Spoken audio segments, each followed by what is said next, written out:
This 911 Strong podcast is brought to you by our partners at the Police Credit Union of California. As a financial institution founded by law enforcement for law enforcement and their families over 65 years ago, they have the experience and understanding to help you with all your financial needs, including exclusive products designed specifically for law enforcement professionals. To become a member today, visit thepolicecu.org. That's the police, the letter C, and the letter U.org. Or call 800-222-1391 and tell them you heard about them from the 911 Strong podcast. Hey friends, welcome to this episode of the 911 Strong podcast with me. I almost said prodcast. You're always tripping up at the beginning. I know. Maybe you should do the intros. Hi guys, welcome to the podcast with Aram and Kristen. Hi. Hey, it's the 911 Strong podcast. I forgot to say the name. All right. We both have issues. Yes. Well, this is going to be an interesting episode. We're going to talk about some startling stats. You and I had talked about this pre-show. We talk about dangerous jobs. A lot of people assume that police officers would be at the top of the list of profession, but it's not. Actually, there's some dangerous jobs at the top of the list. I think one of them was lobster catchers. They go out there and deep sea lobster catchers and stuff like that. But police actually rank in like the number 20, 21 area for dangerous jobs. But in that same research, I found a startling stat that was surprising, especially with the lack of attention this brings. And this one focuses at police suicide.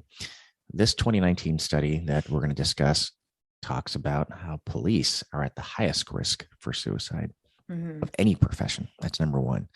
Not something you want to be number one at. So we'll be discussing this on the next episode of the 911 Strong podcast that starts right now. Station to all units. Prepare to copy.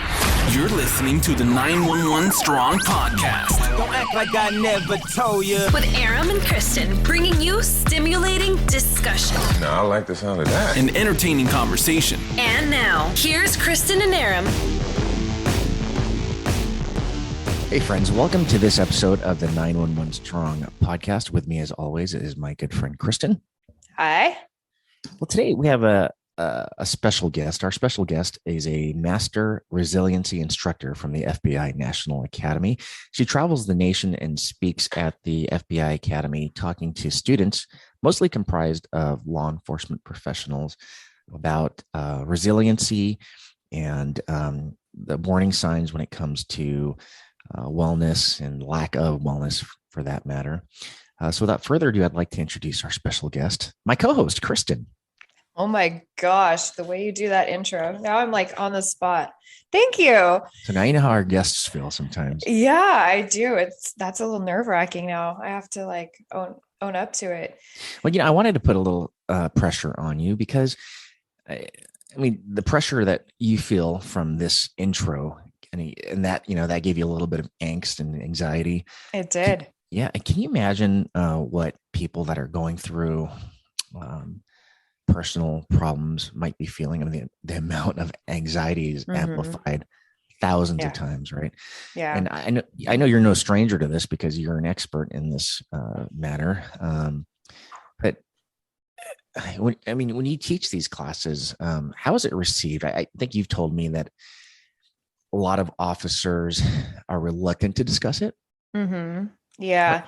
It's just, I think because we as law enforcement associate any type of vulnerability to weakness. And so what this class is it's getting you to really open up and be vulnerable, and you're being vulnerable in front of your peers, which is something that we don't do, right? Like we don't talk about the tough calls or anything like that. We just kind of brush it off because in our generation, at least, what were we told, right? We were told to like shake it off and to grow a thick skin and to stop whining and just go to the next call.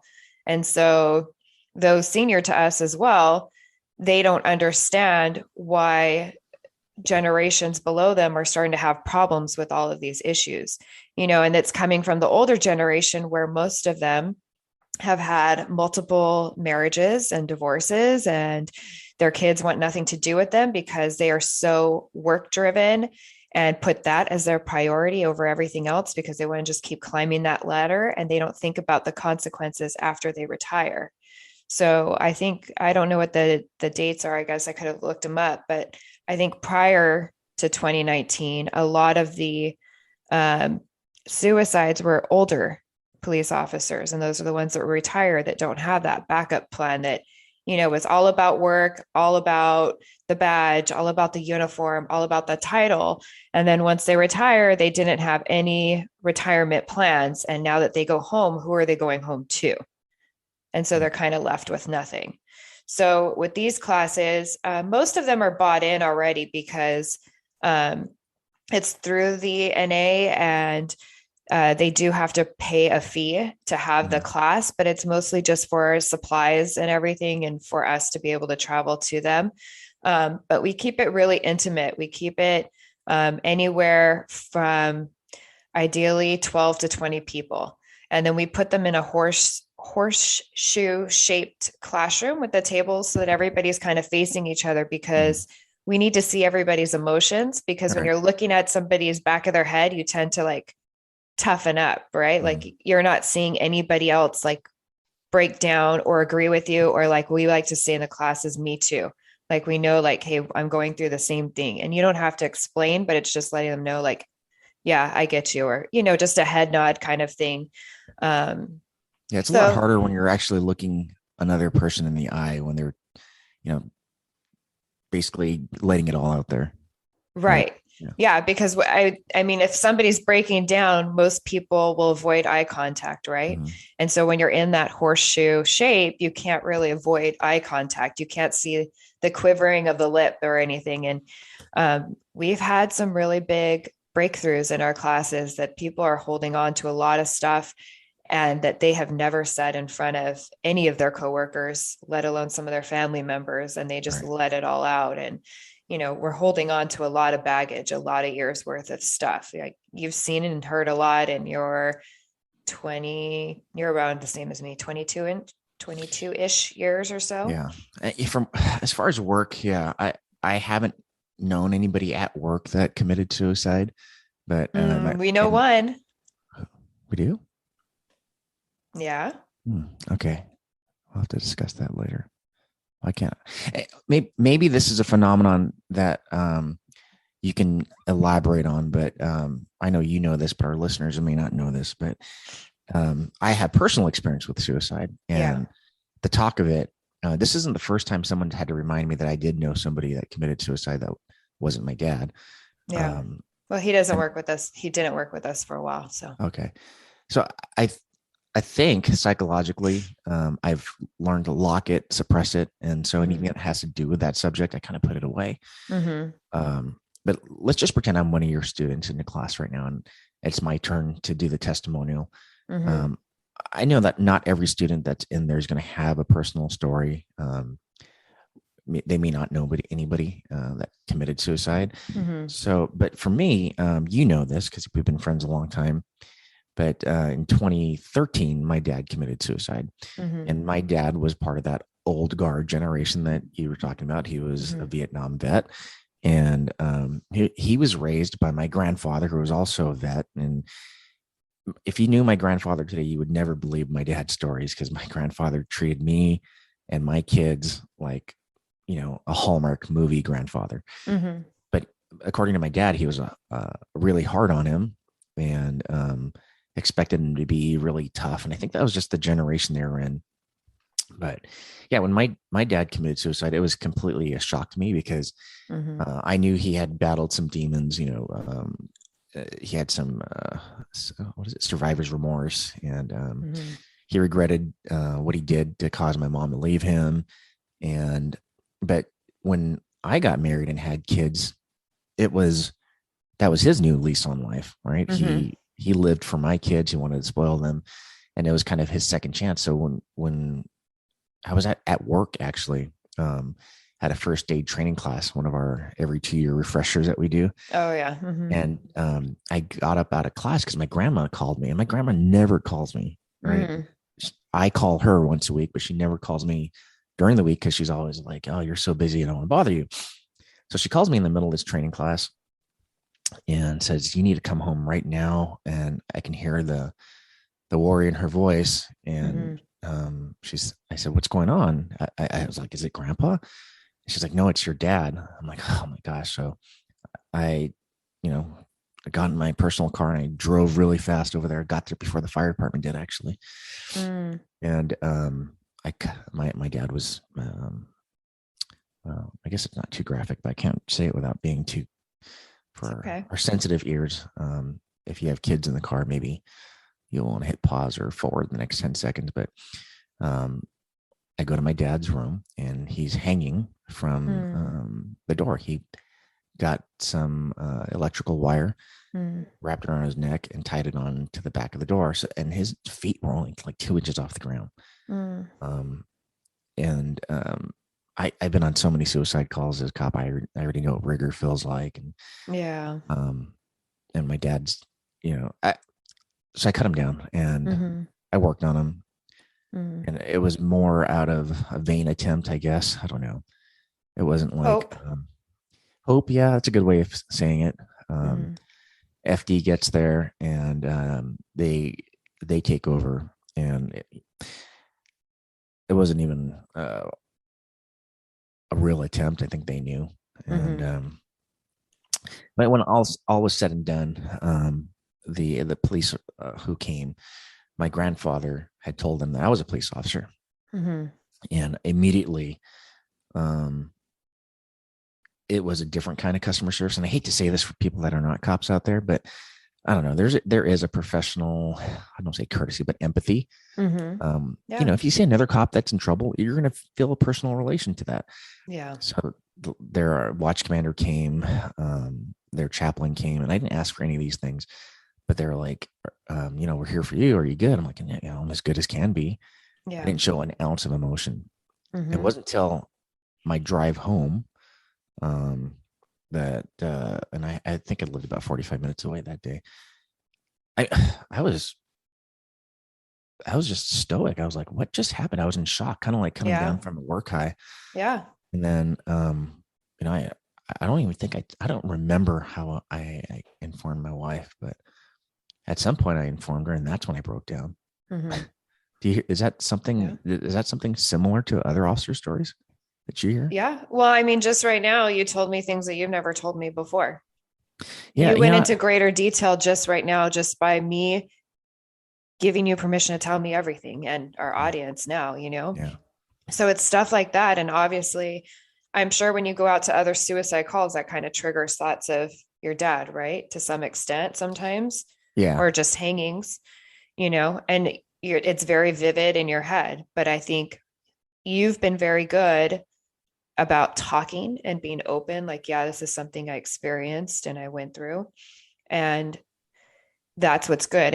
It's not forgetting these traumatizing things. It's just knowing what happened and acknowledging it, and then acknowledging your pain, and then growing through it and moving through it. And there's some people that just do not have anyone to talk to, or they just don't want to, like you told Liz about what happened, right? I mean, and obviously she would find out because it's her father-in-law. All right. But when you experience some of those traumatizing things at work, you don't want to always go back home and let your spouse know what's going on, or what you went through, or what you were thinking, or what your thought process was, because you don't want them to think you're weak, or you don't want to put fear into them, or you're just not an open person and don't think you need to, because if you do, then they might look at you differently. All right. So there's some people that are very open from the beginning. They've talked about how they were very close to committing suicide themselves, and some of the steps they went through, and the planning, and that they were so close that they, had their service weapon in their mouth, kind of thing. Oh, wow.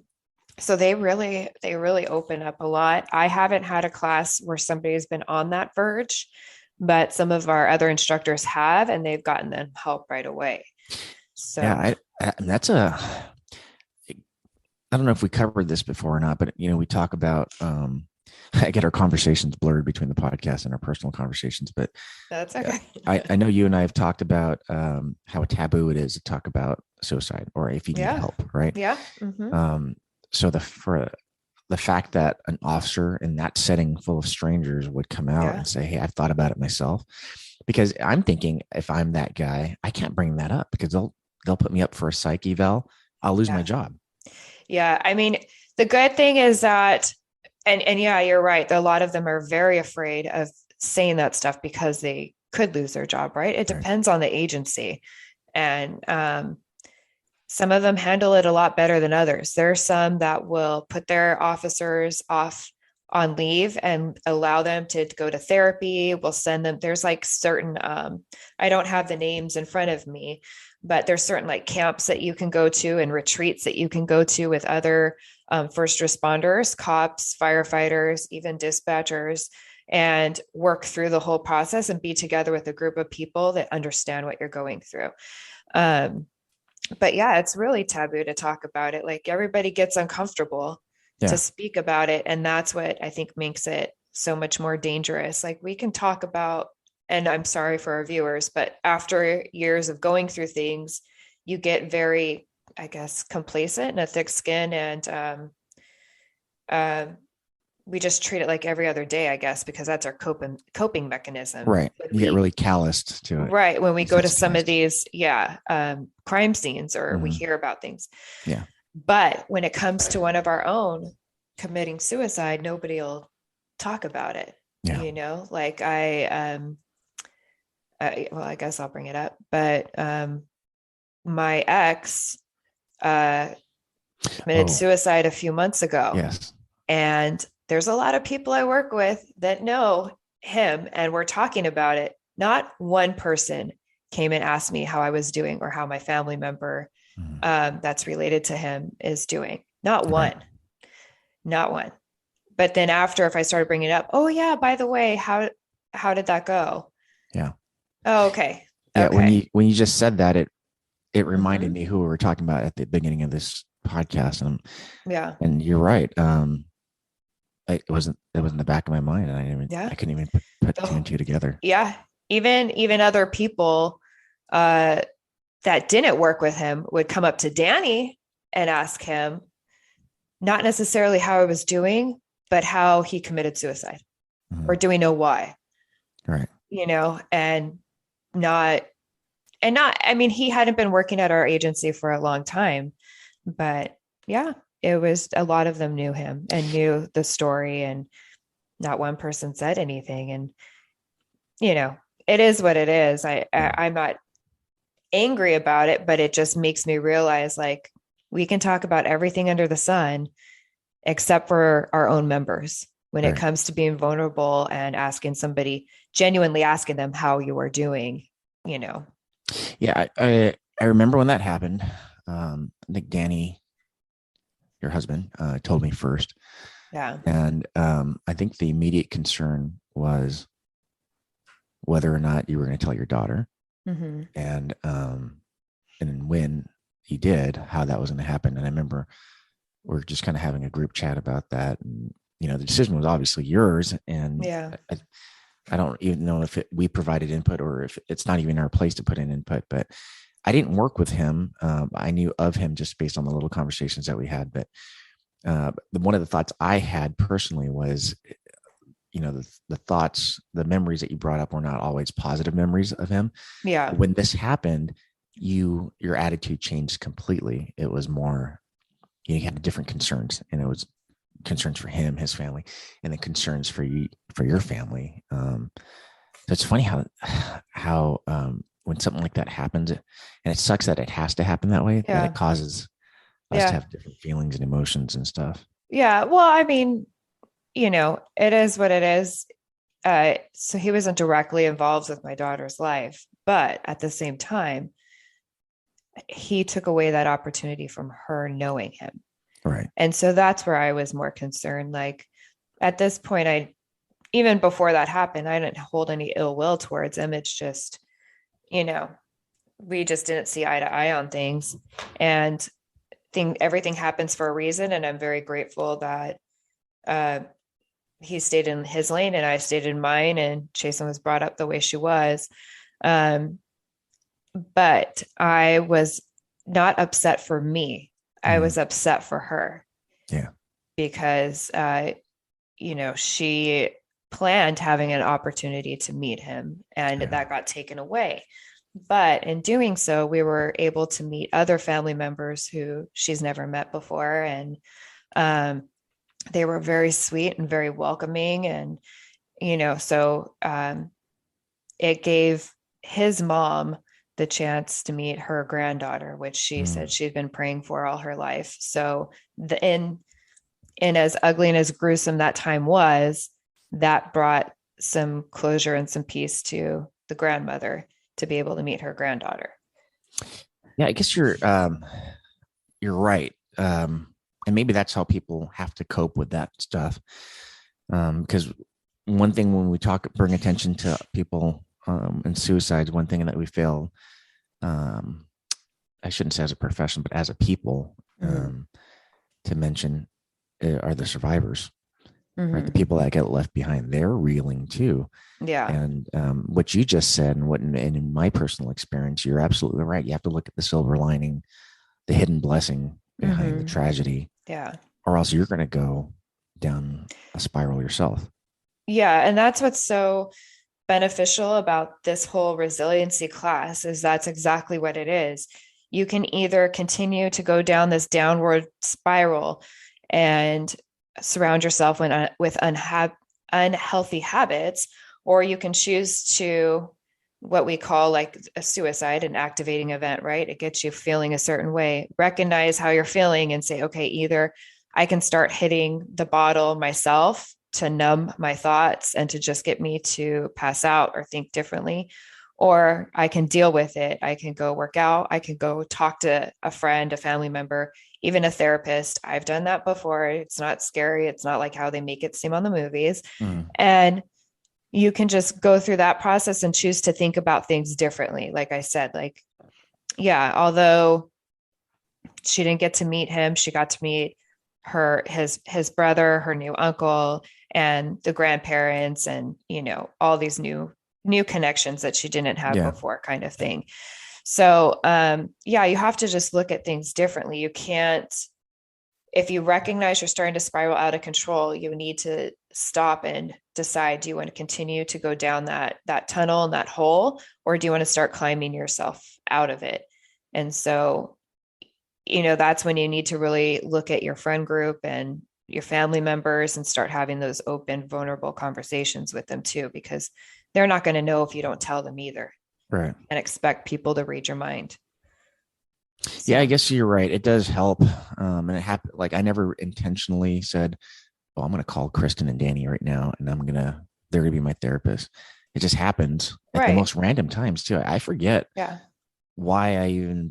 how I even brought it up with you guys. Cause in 2013, I guess we were all kind of hanging out. Weren't we? I don't know. No, we weren't quite hanging out yet. No, I don't think for either him or, not to go into that topic either, but your mom. Yeah. I know I was working that day, but we still weren't hanging out just yet. Right. We did like a few years after. Yeah. That goes to show how good of friends we are. Cause it feels like it's been forever, but but and in both, I know you guys know more intimate details than the average person does. Because I don't know, I just felt comfortable talking to you guys about it, but I don't, it's not like we set it up that way. It's like, hey, can you guys come over? I need to talk. Yeah. It just comes out at random moments. And I think it's important that when you have that feeling to want to talk about it, that you reach out to someone. Yeah. And luckily I have you guys. I made a post recently, and I thought about you and Danny specifically, but I have a lot of friends. You have a lot of friends. But the real measure is how many friends do you have that would answer your call at 1 a.m. and would, wake them up from sleep. Like, let's say you have a plumbing emergency. How many friends can you think of that'll say, hey, I know I can count on Danny to bring his pipe wrench and he's going to help work on this with me. Yeah. I can't think of, I can count on one hand how many of those friends I have. I can count on, I'd have to have a calculator to count how many people I'm friendly with, how many people I'd invite to a party, how many people I'd hang out with, but there's a real difference with people that you can be vulnerable with, Yeah. um, you know, share Yeah. emotion with. So I think, where I'm going with this is it's important to have that support group. And I know a lot of police departments are kind of slow with this. There's some Mhm. agencies that do a really good job. They Yes, have, there are. yeah. I went to Supervisory Leadership Institute, and I had a small group because it was COVID. I think there Mhm. was 13 of us in the class. Normally there's like 25. But almost every department that was represented there had a peer support group. Mhm. And it was looking at they were talking about their policies. They were talking about some of the incidents that they had. I'm like, wow, what little investment they put in really had paid off tenfold in the Yeah. amount of stuff they were able to Mhm. provide help with people. Yeah. So it's just, it's mind boggling today. These stats, this stat came out Yeah. 3-4 years ago, that police officers are at the highest risk for suicide of any profession. Um, it's mind boggling that agencies today still don't have a wellness peer support program. Yeah. Yeah. I mean, it's starting to become more prevalent, I think, because of all these stats and because I think of the demand of change and everything else. So there are some that already have it, like you said, already thought out, put out, and are doing amazing things. Um, I know the NYPD has one. They even have an app for it with all these like cool connections and resources on there. So that way, you don't have to go to someone in your agency if you're still not comfortable doing it. I think a lot of people and some agencies too, the issue is that the admin puts somebody on the peer support team Mm-hmm. who is there just to check the boxes and not who's on the team because they really truly care about it. So, for example, I think what turns people off too is that who might be on the peer support team. But what Yeah. they don't understand is like, say, obviously I'm not everybody's cup of tea, which is fine. Me and my partner Melissa are going to be going to a peer support class to get it started, and hopefully now that there's been some changes, our department will start adopting it. But the difference is that we might help get it started, but that doesn't necessarily mean we're the go-to peer support people either. So what some of our classes had suggested, and now what we suggest to other classes, is when you're beginning to do that, you go to each of our, like, say for our agency, we would go to each department and or the briefings and say, hey, I want you to write down 3 names of people at this agency who you would go to if it hit the fan, and write down your name. At some point, there's going to be a couple repetitive names in there because there's somebody that a lot of people kind of gravitate to for whatever Right. reason.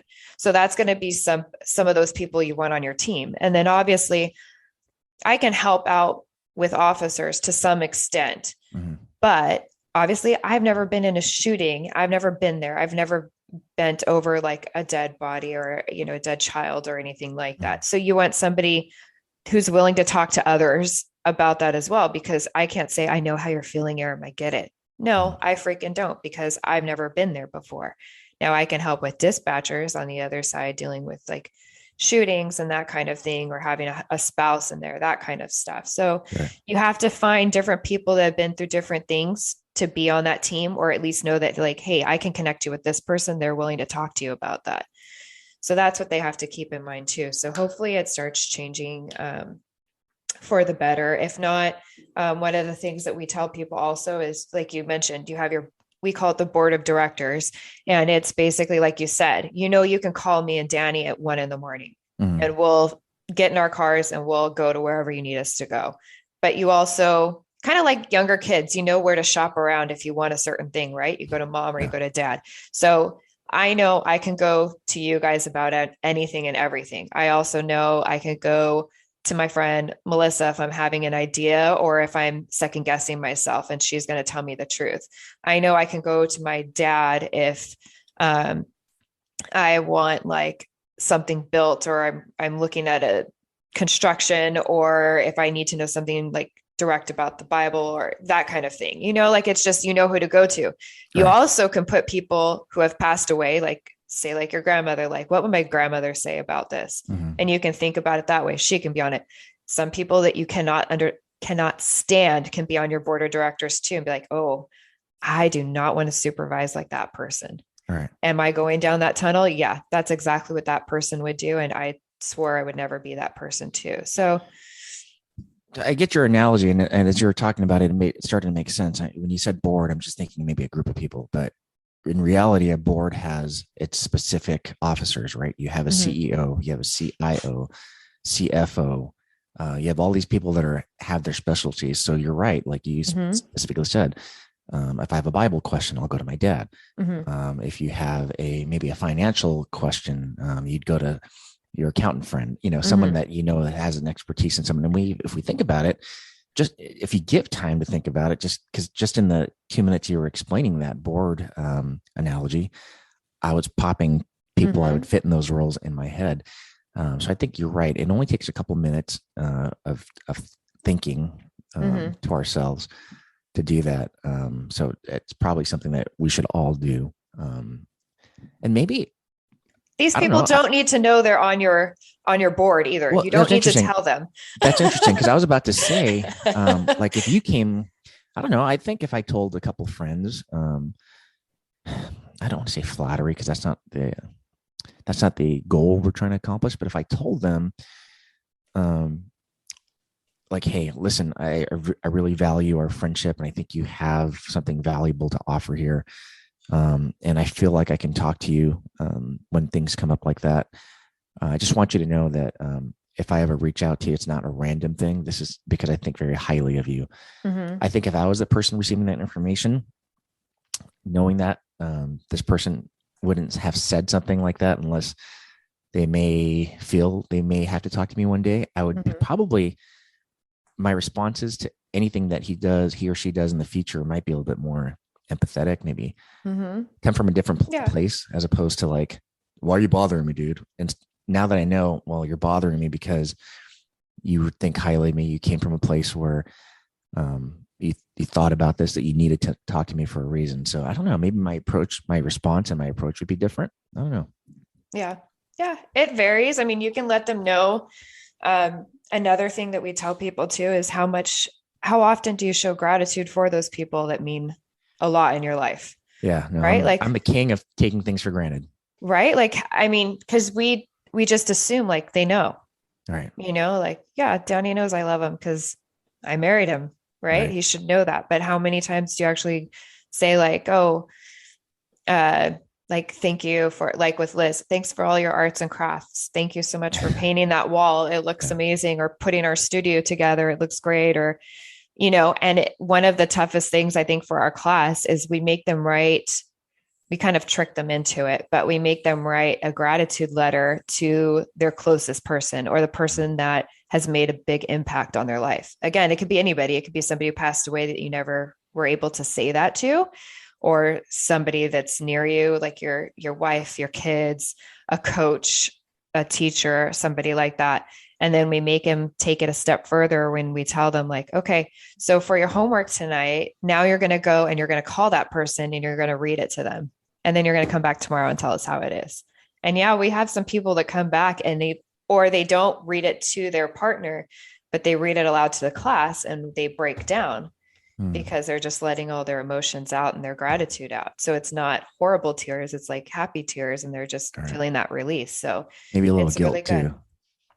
Yeah, maybe a little guilt too, because you never do that. Like some people, they kind of already do that with their spouse, which is amazing. Others don't. And they're like, why are you doing this? Yeah. I find it odd. I think just sad. It is. And I think it's our profession because we're all macho. Even the ladies are macho, right? We have to, yeah. I don't know. Maybe we need to change that. But I don't know. I feel like I remember in the academy when they said, this job is going to change you. Personally, I thought, nope, it'll never change me. I'm very strong-minded. I'm going to be the same happy-go-lucky guy from day one till the day I retire. You watch. And I think I was that way for about, I don't know, 15 years. I was the silly guy at work, right? And even recently when I started my social media journey in 2015, it was all silly, right? You and Danny sent me some TikToks this morning. And I was thinking to myself, I could do that, but I can't. I don't have it. It's not, it's, it's not, I don't know. I feel like that part of me is not there anymore. And obviously in the last 7 years, I've lived a lot. My life is, I don't say harder, but I went through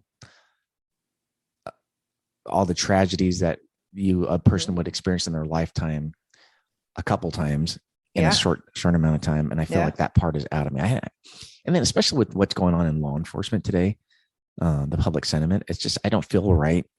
I made my social media reputation as being a police officer. Now it just wouldn't be right if I made it all about being silly still. Right. I think people want to see a different side of law enforcement.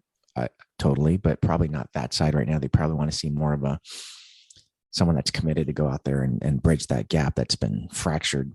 But I kind of went off on a tangent there, but I think as a profession, we feel the same way. I think a lot of guys probably couldn't withstand some of the callousness that happened. And they are callous. We're hardened. We're told, not to be. And then at the same time, you go to the academy and they tell you that you will be, it'll change you. So you just go with it. We went to a dead body call. I think you were working where the body had probably been dead for over a year in that house. It was just a skeleton. I think most people, the average person would go there and think that that scene was horrific out of a horror movie. And, we're just standing out there and, maybe had a different response to it than the average person. But now that we're talking about it, that's not normal. No, it's not normal. And that's what people forget to, it's not a normal response. And we weren't built for that. But yet here we are. And here you are actually going there and seeing it. And I always find it so ironic that the media will interview these victims, like from a shooting or something that we're witnessing it, right? Oh my gosh, I'm traumatized for life and blah, blah, blah. And they're crying while they're being interviewed. And it's been at least hours after that, right? And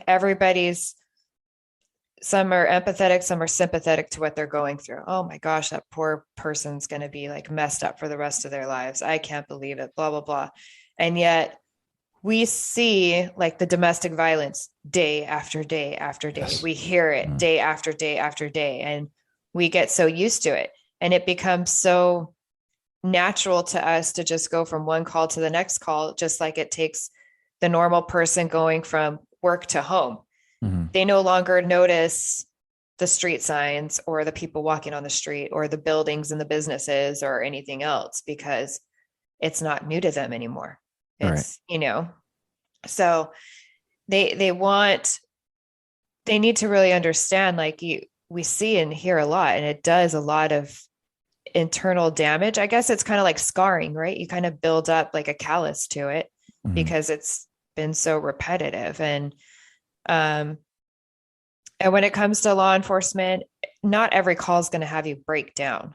Sometimes it just takes years of it. And then finally it's like the breaking point, right? Like your backpack, if you were to like throw everything, one of our partners does everything like with a bucket, like, so I have like this freaking bucket, whatever. So you have like, just like different little stressors, right? So you have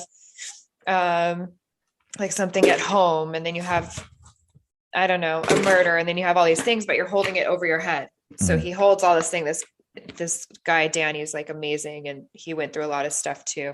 And it's just like, at some point, this is going to get too heavy. So either you're going to drop it on your head, or you're going to make the choice to like set it down and like take everything out, be like, yeah, I have a lot in here and this is what I went through, but I'm not going to carry it with me anymore. Okay. I mean, I'll buy that, that you have to take that out, but how do you take it out? Like how do you take it out? You have to talk to somebody, therapist. You have to acknowledge that you've been through a lot of stuff. Like all of us in law enforcement have some type of traumatic story, and we can't compare our story to somebody else, right? Because we all feel different ways and different about different things because of how Right. how we grew up, the neighborhoods we grew up in, the parents we had, this kind of thing. Right. So when you get to that point of breaking, you need to just, like we said, take it out. So you need to acknowledge, talk to somebody, have that breakdown, even if it's by yourself, and then be like, this needs to change. Like, this is too much. And if you don't feel comfortable going to your work, because maybe your workplace is one of those ones, he'll be like, give me your gun and badge. We're not going to let you be out and patrol anymore.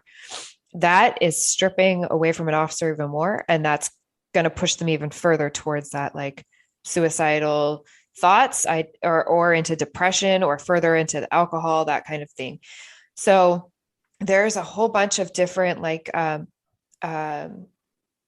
people or counseling teams that you can reach out to that work through your insurance or work just through cash. So that way you don't have to report it through work and you can work through that. Or that's when you need to, once you kind of get used to opening up to your spouse or to your friends, like your board of directors, like, you know who to go to and be like, dude, this last baby death, like, took me over. Right. It freaking took me over. Like, this brought back all these memories of this and this and this, and it's just too much. And through talking about it and through acknowledging it, it's like a weight off your shoulders instead of just bottling it all in. Yeah, it's funny you say bottling it all in, but that's what we're expected to do, right? Especially the public sentiment today. Back in the day, let's just say I've heard stories of older officers when they responded to domestic violence before Vine, before all the domestic violence laws. If there was a man that beat his wife, the officer beat the husband in front of the wife. That was police justice back then. If that were to occur today, the officer would be in trouble for not showing restraint.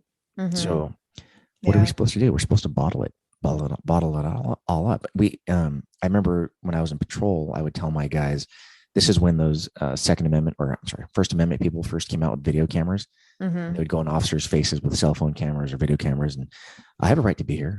You can't. And officers didn't know how to react to that. They would respond, and they didn't know the laws. They didn't know that we're actually in a publicly owned building. They can be videotaping on our right. But officers would argue and fight with them. So my advice to them was, hey, don't let it bother you. You should be operating as if a camera's always on you. Right. So if you think about that, for 12 and a half hours, these guys can't be themselves. They can't show their personality. They can't say what they want to say. They have to hold it all inside. And eventually that's going to spill over, right? Yeah. And it may not always spill over into suicide. I know that's right. extreme. Yeah. But your marriages are affected. I mean, you probably know a lot more. Yeah, no, you're exactly right. And that's when we have to acknowledge, like, I have to let this out somehow, my aggression out somehow, or just vent or whatever. So it's phoning a friend and venting on the way home, which is kind of like how this podcast started, right? Like, we're venting in the car, or going to the gym, or going for a run, or if you want to go and have like a casual drink with your coworkers and like vent about whatever happened. Or like you said, sharing with your spouse, or, going hiking, going camping, like taking time off from the job. It's just a whole bunch of different things you can do, but you have to be careful when you are around, I just want to say, around other first responders. If all you do as first responders is still talk about it constantly and all the negativity, you're not really like letting go of it either. Like, if you carry around that black cloud everywhere and that's always what you're focusing on, then it's not going to do you any good either. Does that make sense? Like, because you're just surrounding yourself with misery. Misery loves company. Yeah. And you just can't always live in the negative. That's when you get it out of your system and then you move forward and then talk about other things. Probably why it's healthy to have friends that are not in this profession. And it's kind of hard because you have to find someone that can understand you, but they can't relate at the same time, but maybe someone that's just willing to listen. Just talking about it helps. I can tell you from personal experience, I don't care if they understand completely, because, they may not have experienced it, but just getting it out helps. Like, it was only until last year that I could talk about my mom and dad without crying. And I would, anytime I talked about it, I would cry, and I would cause other people to cry. So I stopped talking about it. But that's just them sympathizing or empathizing with you, Yeah, like yeah. they're just sharing your pain. But I can tell you that the mm, it gets easier, and I feel in a much better. I was in some dark times, and I feel much. Mm-hmm. I guess I don't want to say healthier because I don't think I was unhealthy, but my outlook is brighter. Different mindset, maybe. Yeah, well, I was reluctant to do things, and now I'm branching out, taking more Mm-hmm. risks, Yeah. and I'm not afraid to be. Um, I guess maybe it's because I was an only child, but I always wanted to be liked. I always cared about what people thought of me, Mm-hmm. and it was embarrassing to tell people what happened to my parents. Mm-hmm. It was embarrassing, and but now I'm like, hey, no, this is what happened, because I think there's more good that comes out of talking about it than bad, so I don't mind. Um, Yeah. and I'm not a too proud of a person where I can't talk about it. Yeah. And just being that vulnerable and now being that vulnerable on a podcast, I bet you now you're giving permission to other people to reach out to you because you said that. And they're Yeah, either going to do it in person when they always find you in public, or some of your friends, maybe they're listening to this, like, hey, I didn't know that many details about it. Or, hey, I kind of feel the same, whatever it is. But now you're giving them permission to be vulnerable too because you open that door. no, you're right, and I didn't think about it that way. And when you said that, I got the chills because um, I did have somebody else who I've shared this story without on my social media Mm-hmm. reach out to me and tell me that he was going through personal struggles. And I don't think that this person would have ever talked to me because we pass each other. Hey, what's up? Hey, what's up? How's it going? Mm-hmm. Good. All right. We don't hang out. We don't talk on the phone. And yeah, we had a deep talk. So Yeah. that was Yeah. probably, you're right. It does open it does let your guard down, I guess, right? Yeah. The wall. Hey, he's willing to Yeah. talk about it to strangers. Maybe he'll talk to me about it. Yeah. And that's the main thing is like when we hesitate to share our stories, we don't do it because we think it'll show that we're weak. But when people, and I bet you as they're listening to this now, they're like, I don't think Aram's weak. I think that's courageous. So when we on the outside are viewing you share your story, we see it as courageous. So other people, if you want to share your story, it's courageous. Mm. You're sharing that and you're opening that door and you're giving others permission to be like, hey, if they can do that, I can do that too. It's okay. All right. And so it creates that safe space. So like you said, when somebody opens up like that in our classes, it's just it opens the door for everybody and the floodgates just open. And there are so many things that people are going through. All right. So Well, if you are one of those people and you don't feel comfortable to reach out to Kristen or myself, Kristen is an expert and I have personal experience. We are willing to listen. We may not be able to get to your direct messages right away, but the certain messages do stand out. We scan them, and then the ones with the preview message that stands out, like, hey, I need help or I need to talk to you about this.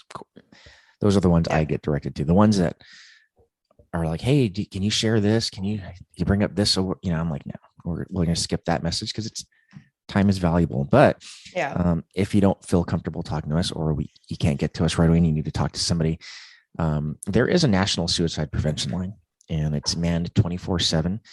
And that number is, you can Google it. It'll show up on your phone as a first listing on the first page. But if you happen to be near a pen and paper, the number is 800-273-8255. 800-273-8255. And that's National Suicide Prevention Line. It has nothing to do with your work. They're not going to contact you. You can be totally anonymous. They're not going to track your phone. It's just a place where people who volunteer their time to listen are going to sit there and listen. Our crime analyst, I don't know if you know this, Kristen, but our crime analyst, Cynthia, she's retired from law enforcement. She contracts to do our crime analyst, but she spends volunteers 4 hours, 4 days a week at a suicide prevention line. Nice. I did not know that. Yeah. Cool. And in my mind, I'm thinking they're just sitting there and maybe they'll get 1 or 2 phone calls, but it's about as busy as a dispatch center, apparently. Yeah. Oh yeah, I bet. And then I have a few to share. One is through the FBI. We work through Acadia, and that's one of our speakers also. So I can connect you with them. They work with your insurance, like I said, on and off the insurance books, if you will. There's another one I had grabbed from our work. It's called the Counseling Team International. Yes. And there's also First Responder Wellness. So any of those you guys can look up.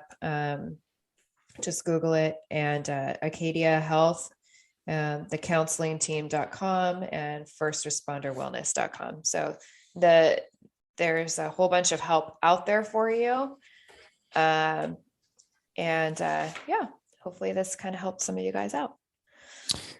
Yeah. Let's jump into final thoughts here. I'll go first just because it's fresh in my head, but from someone that's personally gone through tragedy and then kind of bottled it away, thinking everything's going to be okay, only to have tragedy strike again 2 years later, I can tell you it manifested itself in a very unhealthy way. So I don't care how tough you are, you think you are, people have emotions, and emotions are going to be triggered in different, and you don't know what your triggers are. I didn't know what my trigger was until it was triggered. So if you try to suppress it, bury it down, it's going to, and you expect the rest of your life to go smooth, and then it doesn't, it's going to really throw a curveball at you. And I was lucky. I had a very understanding wife. I had a very strong faith in God. And I can tell you that if I didn't have those things in place, we probably wouldn't be here having a podcast right now. So you just never know when tragedy is going to strike. You don't know when something's going to impact your life in a negative way. And even if it does happen, you went through it and you thought that it's the end all be all, and you're fine, you're suppressed. It can happen again. And from someone that's talked about it and experienced it, I can tell you, take it from me, talk about it. I don't care if it's at work or with friends. You'll be much healthier for it. All right, that's enough from me. Kristen, final thoughts? Just piggybacking off of Aram, there's strength and vulnerability, and there is no shame in sharing your story. There's no shame in acknowledging what you're going through. So figure out who's on your board of directors, and if you need any guidance with that, either one of us are happy with that to help you there. If you guys like this type of podcast, let us know, and I can go over some of the other classes that I teach. There's about 12 different, what we call like lessons. And then I'm going to end, this is how I end all my classes. So I am going to end it with this like story, and it's just about perspective. I don't know the whole story behind it, but it was written by a 15-year-old. So I think if a 15-year-old can kind of get that it's how you look at things, then us as adults can also change our perspective on things. And these are all the same words. So, okay, sit tight for a second. Okay. Today was the absolute worst day ever. And don't try to convince me that there's something good in every day, because when you take a closer look, this world is a pretty evil place. Even if some goodness does shine through once in a while, satisfaction and happiness don't last. And it's not true that it's all in the mind and heart, because true happiness can be obtained only if one's surroundings are good. It's not true that good exists. I'm sure that you can agree that the reality creates my attitude. It's all beyond my control, and you'll never in a million years hear me say that today was a good day. Now, in reverse, today was a good day, and you'll never in a million years hear me say that it's all beyond my control. My attitude creates the reality. I'm sure that you can agree that it's not true that good exists only if one's surroundings are good. True happiness can be obtained because it's all in the mind and heart. And it's not true that satisfaction and happiness don't last. Some goodness does shine through once in a while, even if this world is a pretty evil place. Because when you take a closer look, there's something good in every day. And don't try to convince me that today was the absolute worst day ever. I like that. Me too. That's like my favorite poem right there. Wow. So. All right. Well, on that note, I think that's a good way to end this podcast. I think so. All right. All right, friends. Well, thank you for joining us on this episode of the 911 Strong podcast. We appreciate you guys. We really do. You guys have put us on a platform that is getting not only national response, but international response. We're back in the top 200 in the Apple podcast charts, and we can't thank you enough for that. Yeah. But if you guys could, I know a lot of people say they listen to our podcast, but they don't hit that subscribe button. And if you don't know, hitting that subscribe button automatically alerts you and sends to your phone when our next episodes come on. And we release them weekly. And when that happens, it sends a signal over to the podcast charts, I guess, where the chart gods are, that it's being downloaded. And that really helps us with our stats. And we want to be the number one police podcast in the country. I think we're behind 2 other ones. And they're very good. We know who they are. But I think it's our turn to be number 1. So we'd love that opportunity. We're close. We are. So we just need a few of you guys to hit that subscribe button and leave some reviews. And that keeps us going. It's no secret that we rely on sponsorships to do this. Otherwise, it's very expensive to produce a podcast and get it on to all these different podcast carriers like Spotify, Apple, Google, Amazon. Did you know we're on Amazon Prime? No, I don't. Well, did I? I don't know. Probably. I'm getting old. It's a new one. I'm on Stitcher too, right? Yeah. Yep. So we're big time now. We're out there. Yeah. So if you enjoy this and you want to help us stay big time, we need the subscriptions, which don't cost anything. Just hit subscribe. Everything's free. And leaving a comment doesn't cost you anything. It's just a little time. Yes. All right, guys. Thanks for joining us, and we'll catch you next time on the 911 Strong podcast. Talk to you later. Adios. Bye. You've been listening to the 911 Strong podcast with Aram and Kristen. If you like this episode, please check out our other episodes, and don't forget to tell your friends. Find us on Instagram and smash that follow button. Thanks again for listening and for your loyal support. See you next time.